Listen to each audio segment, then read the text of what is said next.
টি-20 বিশ্বকাপ জয়ের পর নিজ দেশের বিশ্বকাপ জয়ের অভিজ্ঞতা নিলেন ভারতের প্রধানমন্ত্রী নরেন্দ্র মোদী। কোন ম্যাচে কোন ঘটনা খেলা ঘুরিয়ে দিয়েছে, নিজের খেলা দেখার অভিজ্ঞতার কথাও ভাগ করে নিয়েছেন তিনি। কিছু শট, কিছু বোলিং, কিছু স্মরণীয় মুহূর্তের কথা জানতে চেয়েছেন। এ সময় আলাদা করে কয়েকজন ক্রিকেটারের পারফরম্যান্সের প্রশংসা করেছেন। এদিকে বিশ্বকাপ জয়ের উচ্ছ্বাসে ভাসছে পুরো ভারত।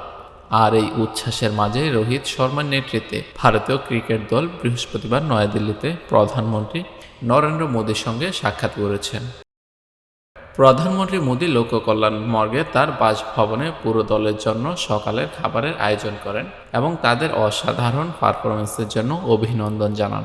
ঘণ্টাব্যাপী এই বৈঠকে প্রধানমন্ত্রী মোদী দলকে ভবিষ্যতে আরও জয়ের জন্য উৎসাহিত করেন এবং তাদের সাম্প্রতিক সাফল্য ভবিষ্যতের টুর্নামেন্টে ভালো করার প্রেরণা যোগাবে বলে আশাবাদ ব্যক্ত করেন।